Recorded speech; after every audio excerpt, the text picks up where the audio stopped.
have gathered you all here today to celebrate the lives of these great people: Alphonse Frankenstein, William Frankenstein, Elizabeth Lavenza, Caroline Frankenstein, Henry Clerval, Justine Moritz, and Monsieur Beaufort.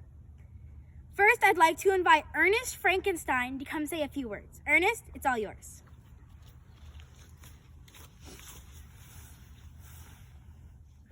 First, I'm here today to talk about Alphonse Frankenstein. He was my beloved father, who after my mother Caroline died, raised my two brothers, Elizabeth and I, single-handedly. He was a great father and will never be forgotten.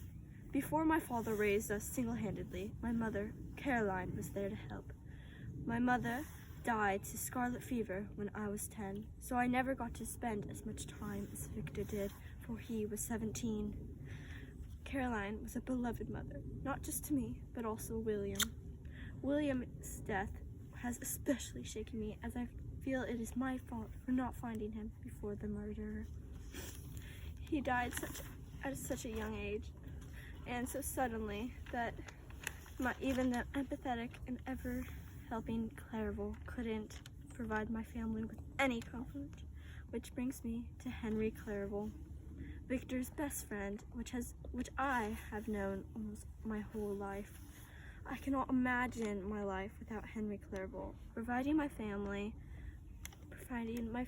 with help whenever he could, especially when Victor was ill down in Ingolstadt. He sent us letters very frequently on his progress.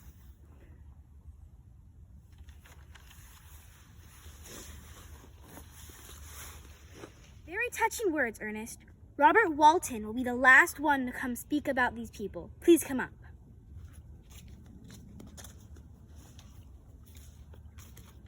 First, I'd like to talk about Victor Frankenstein. I prolonged his life long enough to hear his tale of misery. Victor was my only friend on the ships, hundreds of miles from any civilization. In Victor's tales, he mentioned his cousin Elizabeth several times, who by the end I love as though she was my own cousin. According to Victor, Elizabeth Lavenza was a gentle spirit of nature who always looked on the bright side of situations, even though it looked like things could get worse.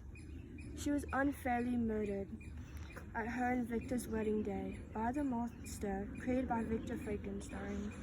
Elizabeth was in great despair when her best friend Justine Moritz was unfairly given the death penalty for a crime she didn't commit. Justine was a sweet soul that her accusers made her believe that she indeed committed the crime. She confessed so that her soul would not burn in hell. She was the one who tenderly cared for Caroline before her brutal death of scarlet fever. The last person I'd like to talk about is Beaufort, who was not only a father to Caroline, but also a dear friend to the father of Victor. I'm upset that he died, but if he hadn't, I never would have met Victor because his parents would have never married.